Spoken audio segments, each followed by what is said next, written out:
Good morning, brothers and sisters. Have you shouted for joy yet? Let us shout for joy.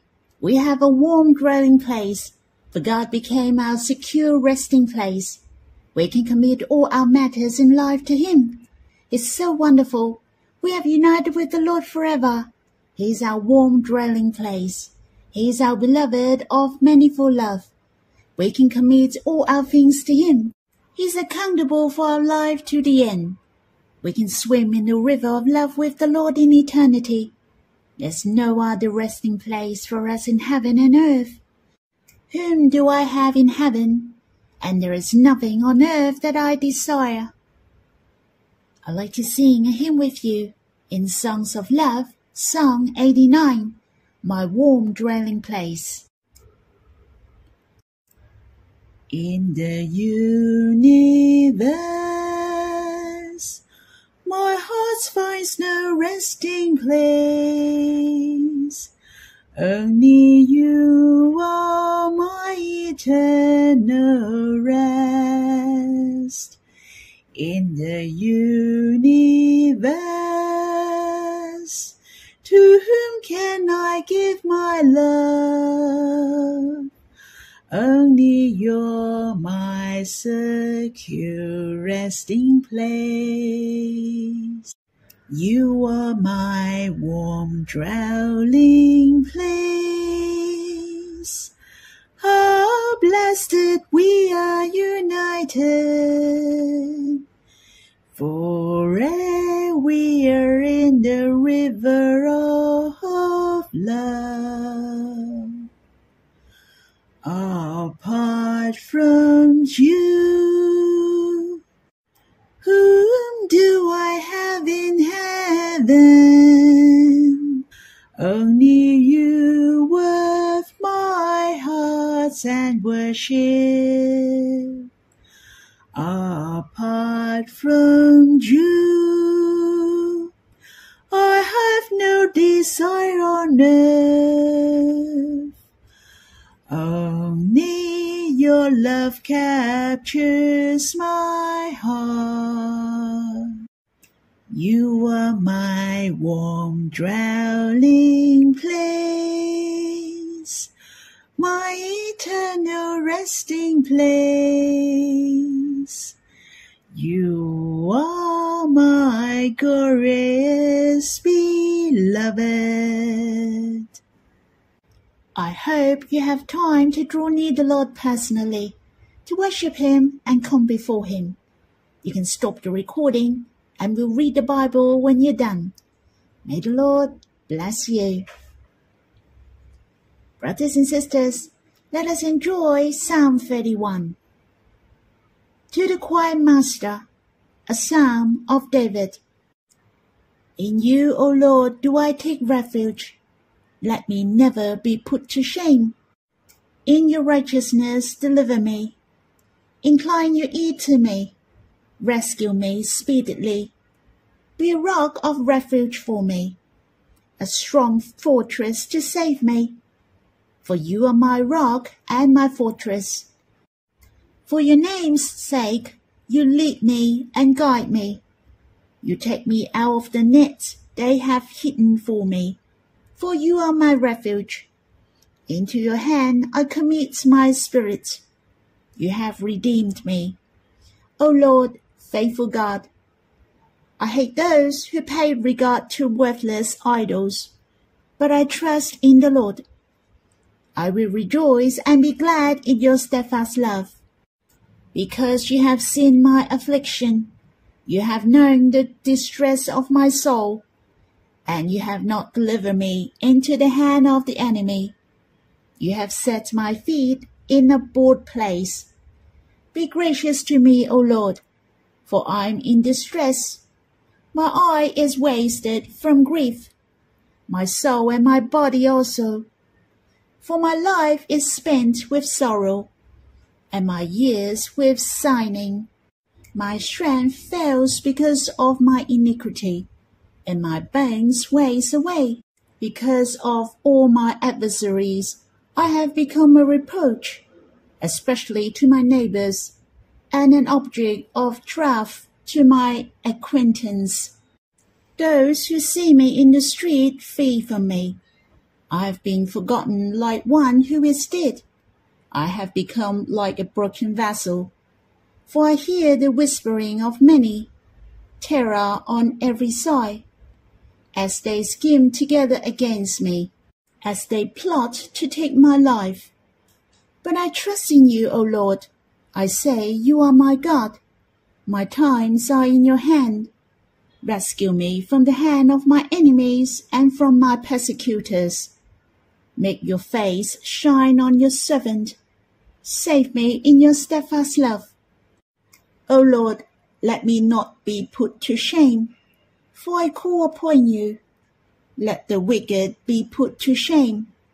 Let them go silently to shield. Let the lying lips be mute, which speak insolently against the righteous in pride and contempt. Oh, how abundant is your goodness, which you have stored up for those who fear you and worked for those who take refuge in you, in the sight of the children of mankind. In the cover of your presence, you hide them from the plots of men. You store them in your shelter from the strife of tongues. Blessed be the Lord, for he has wondrously shown his steadfast love to me when I was in a besieged city. I had said in my alarm, I am cut off from your sight. But you heard the voice of my pleas for mercy when I cried to you for help. Love the Lord, all you his saints. The Lord preserves the faithful, but abundantly to praise the one who acts in pride. Be strong, and let your heart take courage, all you who wait for the Lord. I remember this psalm because of verse 5, for the Lord Jesus quoted this verse as his last sentence on the cross. Into your hand I commit my spirit. It is written in the Gospel according to Luke, chapter 23, verse 46. Thus, I very much enjoy the love of the Lord to me in some verses here. He is faithful to me and bore for me the agony on the cross. So I recognize his love and the love of Abba. And this sentence, into your hand I commit my spirit, had topped off his last statement. It is finished. My feeling is that this great salvation is finished. What a relief. The mission is finished. The Lord can go home. As you can see, though the Lord was extremely weak-witted, yet his heart to Abba was steadfast. He committed his spirit into Abba's hand. It has manifest he has the perfect trust in Abba. There are 24 verses in this psalm. It would divide into 3 parts. The first part is verse 1 to verse 8. David had the determination to trust in God, and he knew well his direction in life. Verse 9 to 18 is the second part. He is speaking of David's confidence in God, and he would continue to put his trust in God in order he could face the various calamities in life. And verse 19 to 24 is the third part. I felt David dedicate his love to God more. He praised God and he liked the people in the world. The sins of the Lord could hide in the cover of the presence of God, to draw near to God. David has a heart to trust in God in the first part, for he knew God. It is very crucial to know the heart of God. If you encounter some crisis or the attacks from the enemies, we will not be discouraged easily, for we know the heart and the plan of God. We could firmly believe all the things happen to us are from the love of God, and it is for our good. As we know, David had the knowledge of the righteousness, glory, faithfulness, and steadfast love of God from verse 1, 3, 5, and 7. This psalm is a bit long. Thus, I'd like to simply share with you my understandings. If you feel the same, you can stop, you can quiet yourself and taste deeper. Let me start with verse 1. In you, O Lord, do I take refuge. Let me never be put to shame. For those who trust in God will not put to shame. For God is faithful and He is gracious, not to mention He loves us deeply. In addition, if the children of God are disgraced, then God will not be honored. In fact, the most shameful to man is to commit sin, but not externally. It is not the talents that compare with others. Sin makes man to be ashamed. For those who overcome sin will not be put to shame, and only those who put their trust in God will not commit a crime. When the temptation comes, we shall exercise the weapon of faith to trust in the Lord. You can say to the Lord, "Save me, O Lord." Thus, we will never be put to shame. In verse 5, "Into your hand I commit my spirit." I find it was not the word before dying, but the portrait of his life. It was he who committed his spirit into God's hand, not that the last moment in his life he trusted in God, to commit himself to God. I cherish the fact that the Lord committed himself to God as soon as he became a man. He trusts in Abba wholeheartedly. How treasurable the Lord born for me. He lives for me. He died for me and raised for me. You and I shall pray like this. In your hand I commit my spirit. I guess many of us have this thought. God will bless us when we commit it to God. He is our help when we trust in Him. Let us take a look at the Lord Jesus who committed himself to God. He was crucified in the end. Hence, brothers and sisters, we shouldn't have a concept that to trust in God is to be free of suffering. When we trust in God doesn't mean to be pain-free. Of course, we are not fond of suffering, death, or failure. Yet, if the Lord Jesus disliked the sufferings, then salvation couldn't be accomplished. Though the Lord suffered, and even he was forsaken by God, still the Lord committed his spirit into Abba's hand, in order the love dream of Abba come true. Sometimes we benefit greatly through sufferings and the entire plan of God. Our path is the same as the Lord's. It is the way of the cross, the path of sufferings. God is glorified, His plan and His love dream to be fulfilled through the way of our sufferings. May every one of us trust in God during suffering. I was thinking in the Apostles of Acts, chapter 7. Stephen was persecuted. He was stoned to death. And in verse 59, he also quoted this sentence, "Into your hand I commit my spirit."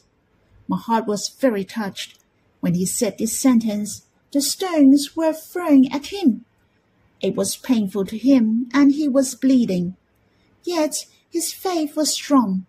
He didn't say anything wrong. He didn't do anything wrong. Yet he was stoned to death. When Stephen declared the same sentence that the Lord Jesus had said on the cross, my heart admired him very much, for he didn't feel that he was wrongly accused. He felt he was glorified by suffering for the Lord. Stephen loved God and trusted in God wholeheartedly. In contrast, some people have doubts about God when they have a little suffering. What's wrong with them? I didn't do anything wrong. I was only preaching the gospel, but they scorn me and reject me. What they encounter the difficulties or sufferings, they have doubts about God. Something has gone wrong. Why didn't God bless me? Brothers and sisters, trusting in God doesn't mean it is free from suffering. I hope every one of us put our trust in Him during the affliction. We can say, "Into your hand I commit my spirit," while many stones are thrown at us. The second part of verse 5 is also my favorite. "You have redeemed me, O Lord, faithful God." How precious that God is faithful. That means God is faithful to us. When I commit the most precious thing, which is my life and my spirit, to him, and if he promised to save me, surely he will help me. Thus, it says here, you have redeemed me. Why? For God is faithful. But faithfulness doesn't have to be trustworthy. It may be honest, but how precious. Our God is faithful and trustworthy. Hence, the meaning of faithful in verse 5 includes love. We should give our best to him. What we commit to him will not deteriorate or decrease. He will take care of it, and that's not all. He is able to promote us to be more glorious. Hence, the smartest thing to do is to commit our life and spirits to him. We will not lose anything but make a great profit. How much is our return? Our rewards are beyond our estimation. Brothers and sisters, don't be a fool for not committing your life to God. If you are the manager and the boss of your life, I'm sure it is your greatest loss. Let us be assured to commit our life to the hand of the Lord. His hands were wounded. He will not spoil our life. Many verses in his psalm are my favorite, but the time is running short. Lastly, I'd like to share with you verse 15. My times are in your hand. The word my times refers to all the matters in our life. That means that every second and every minute in our life are in God's hand. Whether it is your birthday or the time of death, whether it is the happy moment or the days of sorrow, whether it is a success or failure, gladness or crying, all are in the hand of God. It is not negative at all, for we have the hope of eternity. Thus, if we can commit our life to God, we wouldn't know what will happen tomorrow. Yet, the ending is glorious for sure. We will dwell with the Lord in heaven. But don't get me wrong for what I said. The ending is more important than the process. No, the ending of eternity is very essential. Yes, the journey of our life is vital as well, for it affected eternity. These verses mention, it is so wonderful that my times are in your hand. God is abounding in love. It is the most amazing and blessed to be in his hand. On the other hand, the hand of God is almighty. What is the thing which he is incapable of? Hence, we are at ease when we commit our times into his hand, for he will deliver us from the hand of the enemies, to save us to go through various crises in life. My times are in your hand means God is accountable for us to the end.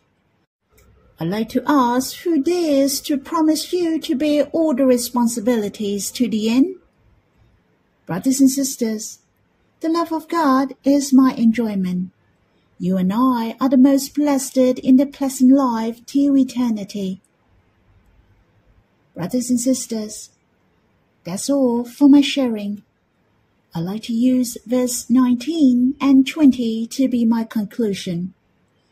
I'd like to encourage you to take refuge in God, for how abundant is his goodness and which he has stored up for us. And the most treasurable is that he will hide us in the cover of his presence, to keep us in his shelter. That means he is the nearest and the closest with us. And this is our greatest blessing indeed. May we commit our spirits, which are the most treasurable, and our times, which all the days of our life, to him. I hope you have time to draw near him and have a close chat with him through these verses. May you continue to enjoy and have a deeper meditation. May the Lord bless you.